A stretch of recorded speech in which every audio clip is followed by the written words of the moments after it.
Asia Pacific রিজিয়নের ভূ রাজনীতি লক্ষ্য করলে বুঝবেন চীনকে প্রশান্ত মহাসাগরে আসতে না দিতে আটঘাট বেঁধেছে মার্কিন যুক্তরাষ্ট্র। জাপান, তাইওয়ান দ্বীপ, দক্ষিণ কোরিয়া, ফিলিপাইন আর অস্ট্রেলিয়াকে এই কাজে লাগাতে জোর চেষ্টা করছে বিশ্বমোড়ল। মূলত প্রশান্ত মহাসাগরে নিজেদের আধিপত্য জারি রাখা এবং সাগরপথে সস্তা বাণিজ্যের চীনকে বিপদে ফেলার জন্য এত কুটচাল। চীন এসব ঠিকই বোঝে, পরিস্থিতি মোকাবেলায় প্রস্তুতি নিচ্ছে তারা। সবচেয়ে বড় এবং সবচেয়ে উন্নত নতুন বিমানবাহী রণতরী ফুজিয়ান যুক্ত হচ্ছে পৃথিবীর সবচেয়ে বড় নৌবহরে। গত 1 মে জাহাজটি সাংহাই থেকে তার প্রথম ট্রায়ালের জন্য সাগরে যাত্রা করেছে।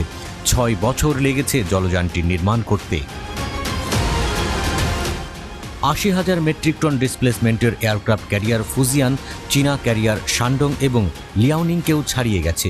শুধুমাত্র মার্কিন যুক্তরাষ্ট্রের নৌবাহিনীতেই ফুজিয়ানের চেয়ে বড় এয়ারক্রাফট ক্যারিয়ারও আছে। এর মাধ্যমে চীনা নৌবাহিনী শীর্ষ শ্রেণীর ক্যারিয়ার এভিয়েশন ক্যাপেবল নৌবাহিনীর ছোট ক্লাবে প্রবেশ করেছে। ফুজিয়ানের মূল বৈশিষ্ট্য হল ইলেকট্রোম্যাগনেটিক ক্যাটাপল্ট সিস্টেম। এটি ski jump style launch method দিয়ে বড় এবং ভারী বিমান ওড়াতে পারে, যা শানডং এবং লিয়াওনিং পারে না। বিশাল অস্ত্রভাণ্ডারবাহী বড় যুদ্ধ বিমানগুলোকে আরও দূরত্বে নিয়ে যাওয়ার ক্ষমতা এই ক্যারিয়ারটিকে তার পূর্বসূরীদের চেয়ে যুদ্ধে আরও বেশি ক্ষমতা দেবে। ইলেকট্রোম্যাগনেটিক ক্যাটাপল্ট সিস্টেমের বিবেচনায় ফুজিয়ান এখন মার্কিন নৌবাহিনীর সবচেয়ে নতুন ক্যারিয়ার ইউএসএস জেরাল্ড আর ফোর্ডের সমান শক্তির এয়ারক্রাফট ক্যারিয়ার। মার্কিন নৌবাহিনীর 10টি পুরনো ক্যারিয়ার নিমিটজ ক্লাস। বিমান ওড়ানোর জন্য সেগুলো বাষ্পচালিত ক্যাটাপল্ট নির্ভর। মার্কিন ক্যারিয়ারগুলো এখন আকৃতিতেই ফুজিয়ানের চেয়ে এগিয়ে থাকল। তাছাড়াও মার্কিন ক্যারিয়ারগুলো পারমাণবিক শক্তি চালিত, তাই সেগুলোর সমুদ্রে থাকার ক্ষমতা অসীম। আর ফুজিয়ান চলে প্রচলিত জ্বালানিতে। জ্বালানি ফোরালে এটাকে তীরে ফিরে আসতে হবে অথবা জ্বালানির ট্যাঙ্কার থেকে তেল নিতে হবে।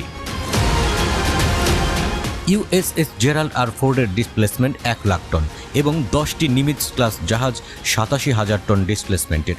ফুজিয়ান 60টি বিমান বহন করতে পারবে বলে ধারণা, আর বড় মার্কিন ক্যারিয়ারগুলো প্রায় 75টি বিমান বইতে পারে। মার্কিন ক্যারিয়ারগুলোতে ক্যাটাপল্টও নাকি বেশি। সেগুলোতে আরও আছে বড় এয়ারওয়ে এবং বেশি সংখ্যক লিফট, ফলে সেগুলো বিমান মোতায়েন দ্রুত করতে পারবে বলা হচ্ছে। সাগরে ফুজিয়ানের পরীক্ষায় কমপক্ষে 1 বছর সময় লাগবে বলে ধারণা। ক্যারিয়ারটির কমিশনিং আগামী বছর বা 2026 সালে হতে পারে। যখন এটি চীনা নৌবহরে যোগ দেবে তখন এটি পৃথিবীর বৃহত্তম নৌবাহিনীর আইকন হয়ে উঠবে। চীনা নৌবাহিনীতে 340টিরও বেশি যুদ্ধজাহাজ রয়েছে। দেশটির শিপইয়ার্ডগুলোতে ঝড়ের গতিতে নতুন যুদ্ধজাহাজ তৈরি হচ্ছে। মার্কিন নৌবাহিনীও 3টি নতুন ফোর্ড ক্লাস ক্যারিয়ার তৈরি করছে। সেগুলোর নাম জন এফ কেনেডি, এন্টারপ্রাইজ এবং ডরিস মিলার।